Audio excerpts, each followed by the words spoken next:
Crossroads.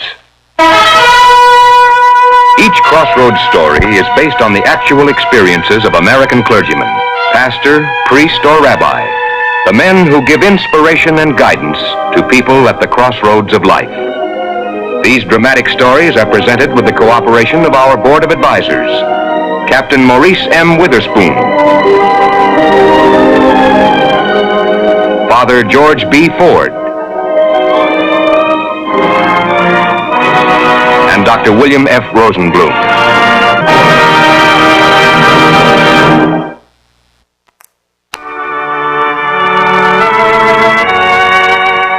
Not long ago, 2 members of the staff of the Mayo Clinic said that with scientific instruments they could cure 25% of the people who came to them, but that 75% were passing on to their bodies the sicknesses of their minds and souls. So you see, it makes sense when I say we can't expect God's healing on a physical plane unless we accept His laws on a spiritual plane. Let us pray. O Lord, take my mind and think through it. Take my heart and set it on fire. Take these hands, and through them bring to these, thy suffering children, the fullness of thy healing power. Amen. We've had such good news, Dr. Price. Jimmy's much better. The doctor says he can get up next week. Oh, that's wonderful, Mrs. Davidson. Now be sure he comes in the first day he's out. Don't you worry, Doctor. Horses couldn't hold him back. I'm Peggy Burton, Dr. Price. This is the first time I've been to one of these services. Well, did you feel you were helped, Peggy? Oh, there's nothing wrong with me. I was sort of investigating for someone else. Oh, member of your family? In a way. My mother. My father will bring her if I can arrange it. Oh, well, would you mind telling me what's wrong with her? We have a wonderful prayer group here, and I could put her name on our list of sick right now. She has a heart condition. Dr. Price, would you promise me one thing? That you won't tell anyone that I had anything to do with getting her to come. Certainly, but I'm afraid I don't understand. You will when you meet my mother. Oh, Peggy, would you tell me your mother's name? Gould. Helen Gould.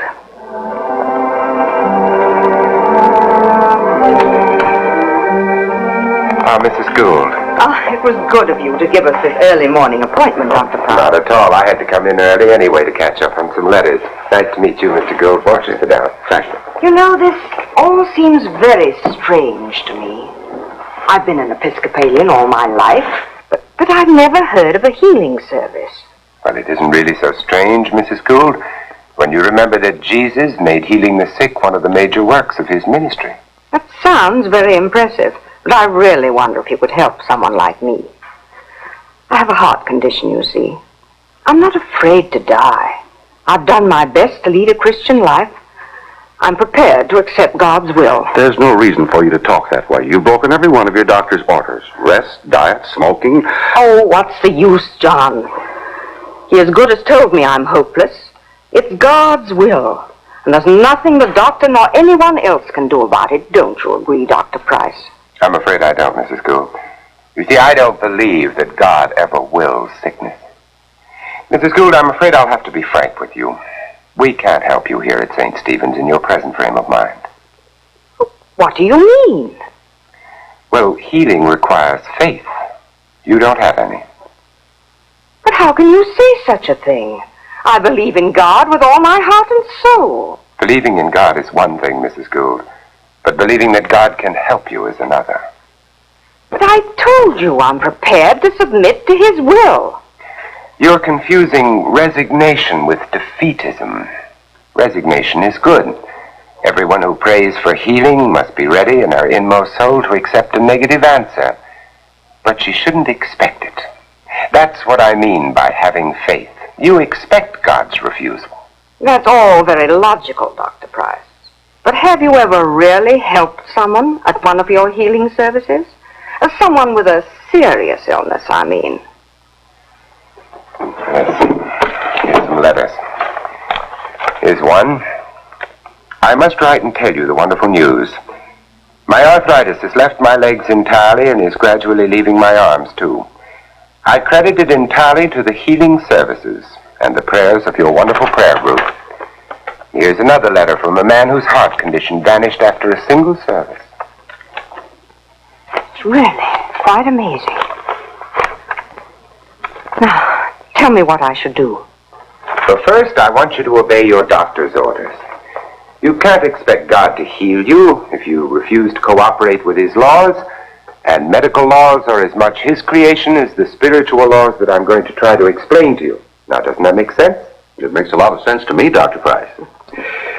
Try to visualize what you want when you pray.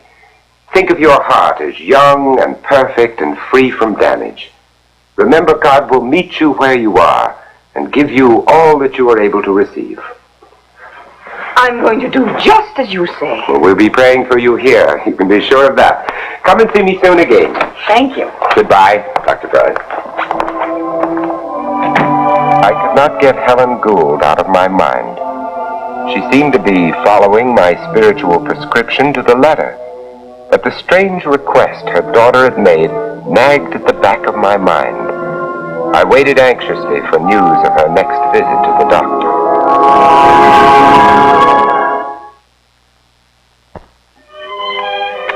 I'm afraid there isn't any improvement, Mrs. Gould. The electrocardiogram still shows a serious block. But I feel so much better. Your general physical condition has improved a good deal. You have lost some weight, and you tell me you have really stopped smoking. I think we have more reason for hope. You don't object to my attending healing services? No, but I don't think you should expect a miracle. Let's keep aiming at a gradual improvement. Well, Dr. Price says most healings are gradual. Making you obey my orders is the most important thing Dr. Price has done so far. Very well. I'll keep trying for gradual improvement. But I'll still keep praying for a miracle. Mrs. Gould, I think it's time you and I had an honest talk as to why you haven't received healing. What do you mean? Do you have any children? One, a daughter.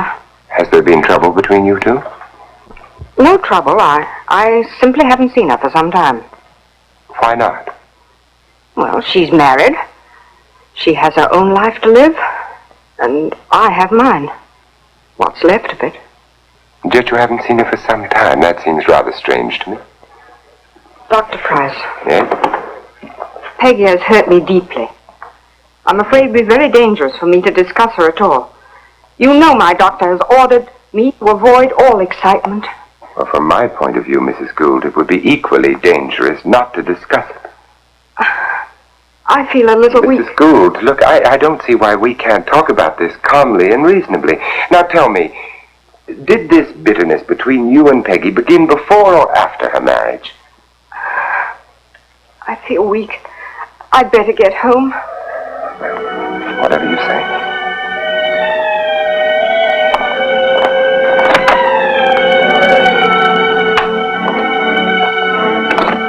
Yes, I understand, Dr. Price. Well, actually, the background is quite simple. My mother's had her own way all her life with everybody.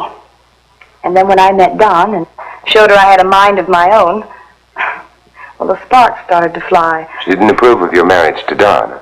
That's putting it mildly. Well, can you tell me why? Well, it sort of came out of the blue. Yes? A little token for the mother of the bride. Who is it, Mother? Mother? Who is it? Don. Don. Don't you dare set foot in this house. Well, what's going on here to disturb this nice, peaceful Saturday morning? I'm sorry, sir. Your wife seems to think I'm not fit to come into your home. You're trying to take our daughter away from us, and I won't let you. I think Peggy's old enough to decide for herself. Now, Helen, no need to insult the boy. We've been talking this over with Peggy. Frankly, Don, we feel you're letting this trip to Europe rush you into marriage without any financial resources as far as we can see. Well, frankly, Mr. Gould, I don't think that's any of your business. Peggy and I are not adolescents. We're prepared to take a few risks. Well, you see what I mean, John? He's trying to turn her against us. Oh, Mother, don't be ridiculous. I'm old enough to know what I want to do with my life. And what are you going to do with your life? Throw it away on this... Yes. Yes, I am. Don, will you wait in the car? I just want to pack a few things.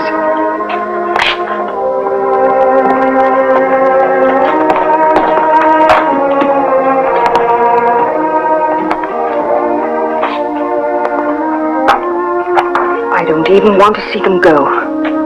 I can't believe she's doing this to us. Now, Helen, she'll be all right. He loves her, I'm sure of that. They'll manage somehow.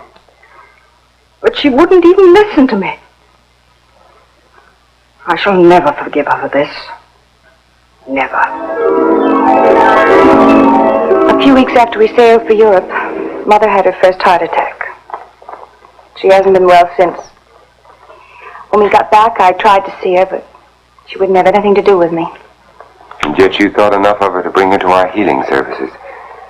That means you still care for her deeply. I care. But it's not love anymore. I'm more worried about my father. He's half sick trying to take care of her and patch things up between us. Have you prayed for your mother, Peggy? I've tried, but And why don't you try again? Think of her as she was when you were young. You must have loved her very much then. I did. That's what makes all this so hard to take. Peggy, we can't turn off our emotions like water faucets.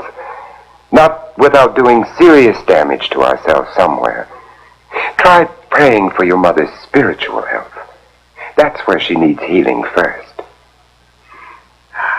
Thank you, Dr. Price. I'll try.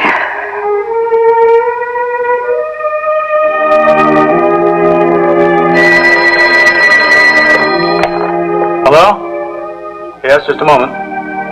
For you, honey.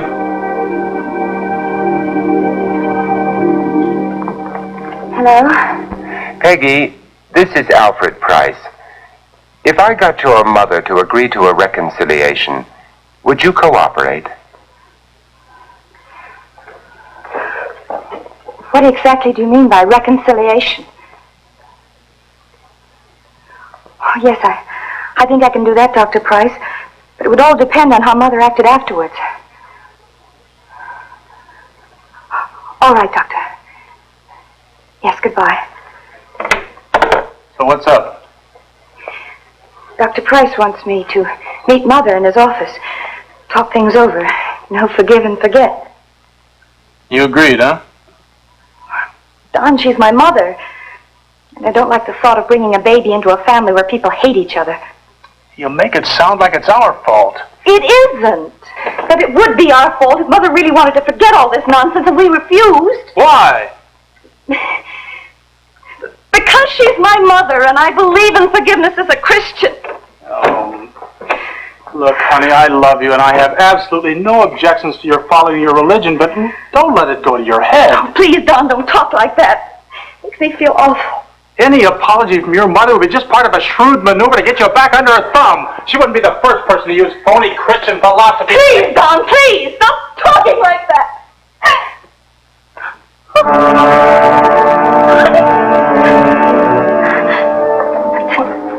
Is it? But it can't be. It's too soon, isn't it? You're not sure. Please call Dr. Brennan right away.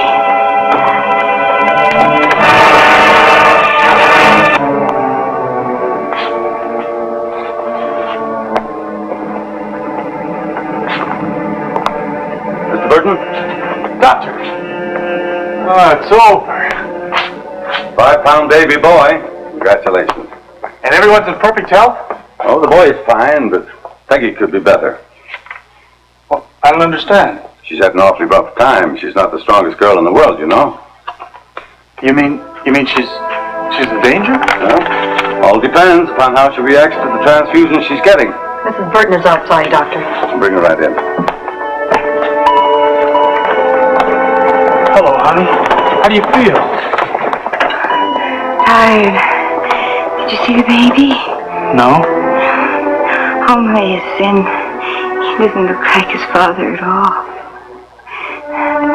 Don, would you call Dr. Price and ask him to come down? You'll be all right, honey. You'll be all right. I know. But call him and ask him if he possibly can to bring my mother with him. All right, Mr. Burton, we must get her in bed now.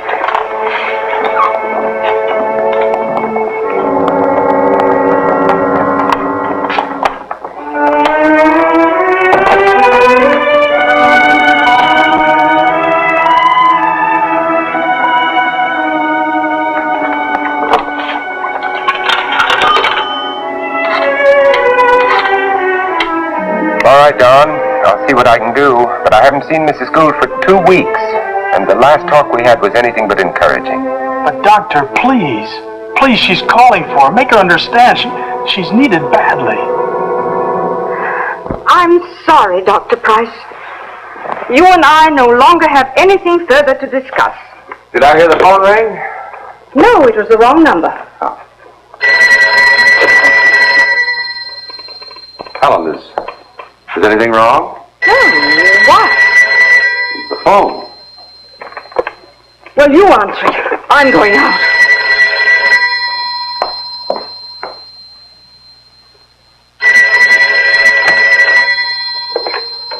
Hello? Oh, yes. How have you been, Dr. Price? Helen? No, she just went out. Peggy's had the baby. She wants to see Helen. Just... Helen! Helen!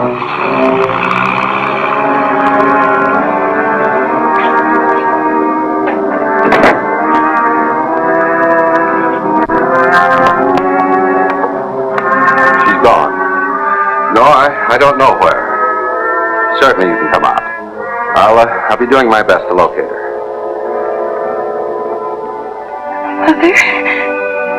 Mother? Mother isn't here, Peg. Just me. Dr. Price can't locate her. She won't come. No, he can't locate her, Peg. It's the truth. They must find her. She's not there. No, she didn't have an appointment. Oh, if she does come in, would you please have her call at once? Yes, at home. Thank you. The beauty parlor, I thought she might be there. Well, I've tried every place, every person I can think of. I'm afraid I give up. Oh, let's try again, Mr. Gould. At the most unlikely place.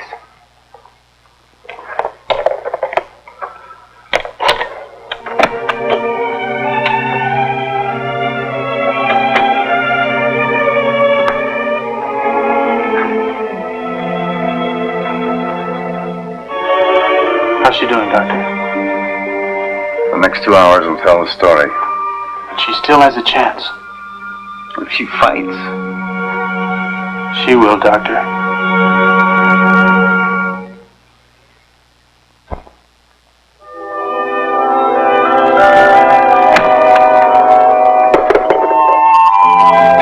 Helen, where have you been? I've been trying to reach you for hours. I was sitting in the park.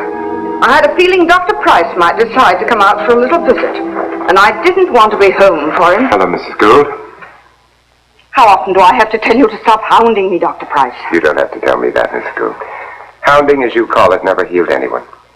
I came out to see you because I had something to tell you that would be difficult, if not impossible, to discuss over the phone. It's about Peggy. Yes, it is about Peggy. I told you she's out of my life. No, she isn't, Mrs. Gould. Once you love someone deeply, you can never shut them out of your life. Well, how about Peggy? She shut me out of her life. It hasn't hurt her. Peggy hasn't shut anyone out of her life, Mrs. Gould. She wants you and needs you now more than ever before. She wants me? Yes. Peggy has had her baby. It's only the 7th month. I know, the baby seems to be fine. It's a little boy. But Peggy's condition is serious. She wants to see you, Mrs. Gould. She asked me to bring you down. Is this true, John? Mrs. Gould, this is your last chance to regain your daughter. If you fail Peggy now, she will never be able to forgive you. The resentment she already feels it'll solidify around her heart like a cake of ice. It's unfair to put pressure on me like this. You know my doctor has ordered peace and quiet. You've been using your condition to escape from a great many things. But life has a strange way of catching up. You can't disguise fundamental realities like love and hate forever. You pretend to believe in love as a Christian. Well, this is your chance, and your last chance to prove it. I love her. I'm willing to pray for her right now. Prayer without forgiveness, Mrs. Gould, is like a body without blood. I still can't see what good it'll do. She has one of the best doctors in the city. But you can do what the doctor can't do. You can give her a chance to fight for her life without the burden of resentment and hatred she's been carrying these past 2 years. I'm going to violate a confidence, Mrs. Gould, but I think the situation justifies it. Peggy asked me never to tell you this, but it was she who brought you down to our healing services. Peggy? Why, no. It was a friend of John's. No, it was Peggy. She suggested it to her father. Yes, it's true. If there was ever a time to stop this vicious nonsense that's been tearing our lives apart for the last 2 years, it's now. I want you to go down to that hospital with Dr. Price. Honey, I'm right here. Mother, why did this have to happen? I love John so much. But I love you too. Doctor, I'm Alfred Price, Peggy's pastor. This is her mother, Mrs. Gould. We would like your permission to go in and see her. Oh, I'm sorry you'll have to wait. Peggy's getting another transfusion right now. Oh, Don, I came as fast as I could. Mrs. Gould came too. Hello. I didn't know he was going to be here. I don't think I'll be able to go through with it now. That's your attitude, Mrs. Gould. I'm not going to let you anywhere near Peggy.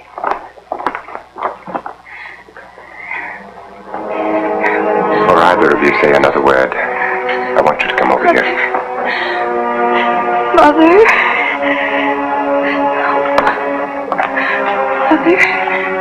Mother? Please listen to me. Please try to understand. I love him. I do. Everything would be all right. You just understand that. Dr. Price. It's really you? Yes, Peggy. And I've brought along 2 friends.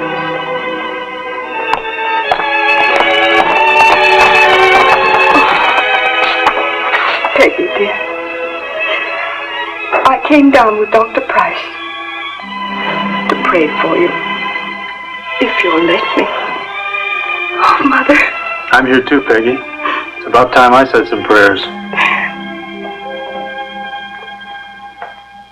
Almighty and all-merciful God, we ask you to use our humble prayers as a channel of strength for this thy beloved daughter. Heal her body, O Lord, and fill her heart and soul with resolution and joy. Help us who love her to lift her up into thy healing light.